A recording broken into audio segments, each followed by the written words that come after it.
Really? Yeah?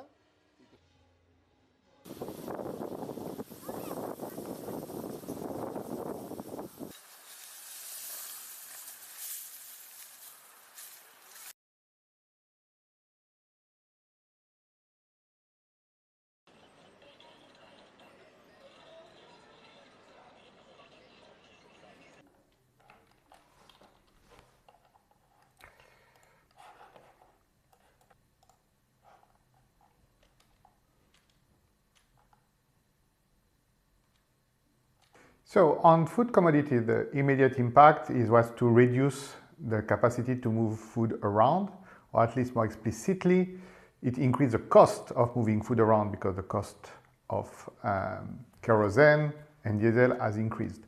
But overall, on the global market, we have not seen an important increase in prices. Actually, food prices overall have remained stable.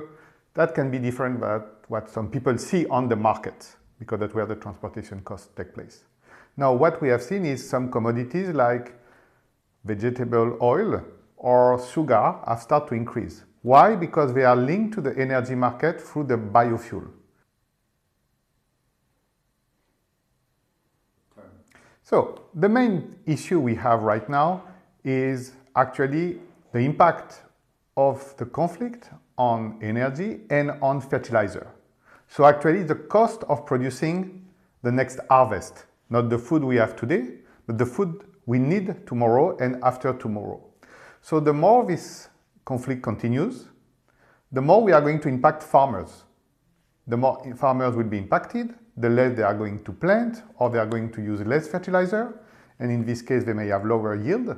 And that's what can really start to increase food prices in 6 months from now, in 9 months from now, not on the spot. And that's what we try to mitigate. First, by hoping that the conflict will stop as soon as possible, so that fertilizer that can come from the Gulf country can move, because actually it's up to 1/3 of the fertilizer that are globally traded that go through the Strait of Hormuz. That's 20% of the natural gas, and natural gas is actually used to make fertilizer in countries that import natural gas. And of course, crude oil products are needed, because when you have a tractor, you need diesel. When you want to move your harvest, you need diesel. And so all of these elements are going to make the life more difficult.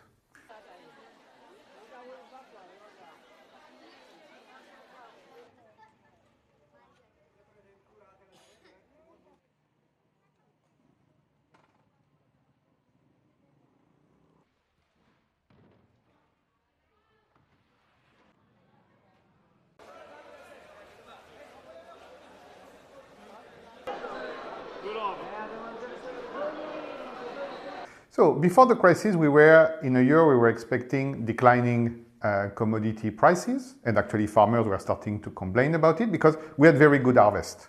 We had bump harvest in the US, but also we were expecting a very good harvest in Asia, and we have large level of stock. This is why also this crisis right now is not increasing the food prices right now. And we don't see a jump like we have seen in 2022 when the war in Ukraine started. When the war in Ukraine started, we had low level of stock. We were living actually a very bad year with many drought.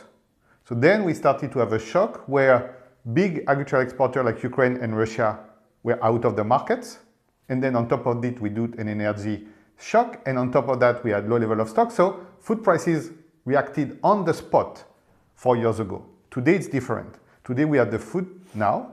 We had good harvest so far, and the question is what is coming next?